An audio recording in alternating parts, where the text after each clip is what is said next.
Ko Alexander tēnei, my name is Alexander and I'm here with my mate Starsum. Kia ora, Starsum. Kia ora. Kia ora. And tell the whānau who you are. My name's Starsum, everyone calls me Star. Senior social worker, team leader out in Papakura, working in the community out there. Awesome. And in this series of videos, we're going to be having probably the hardest series of questions that have been asked by you, the viewers, and we're going to be finding a way forward.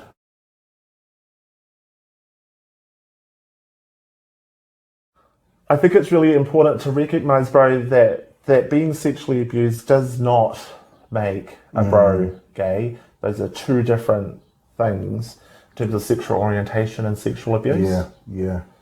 You can see where the stigma would come from as far as male on male sexual violence. And so growing up with that, I guess that's where that whakamā comes from around disclosing.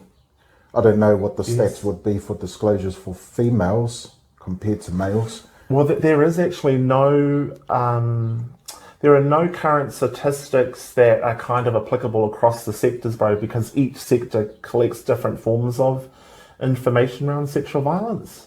So roughly, when I worked at Rape Crisis, we used to say 1 in 4 females were affected by sexual abuse and 1 in 8 for men. But if you look at our bros, it's roughly 1 in 3. 1 in 3 Māori bros would have been affected by sexual abuse. And with our Pacific, it's roughly 1 in 5. That came from interviewing other experts in the sector, both Māori and Pacific. Yeah. That's quite shocking, to be honest with you. Yeah.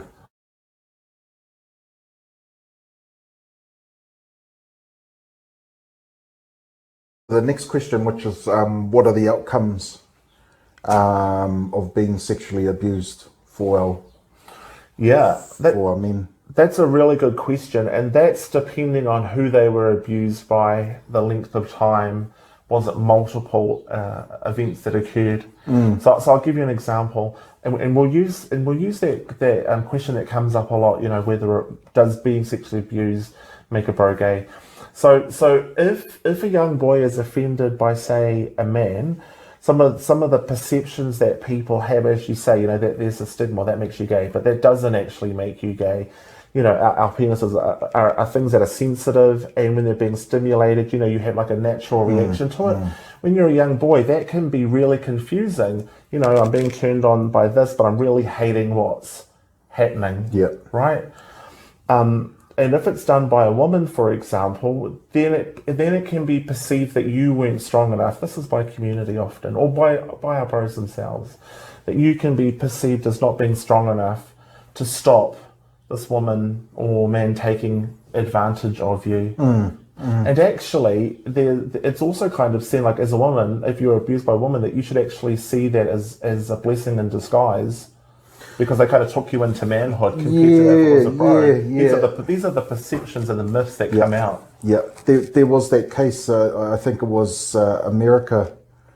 Well, he was a Pacific Island boy, but his teacher, and she ended up going to jail. But he's seen as a hero, and she got out of jail, and they've had kids together. Yeah, I know exactly the case that you're talking about. I saw a meme of it last week of him, a photo of him, which I remember the photo.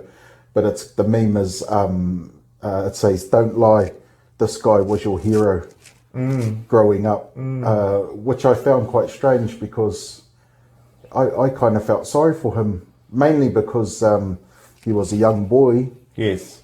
You could see he was in love, but I mean, confused and all that stuff too. So yeah, she was the adult in the situation and took advantage of that.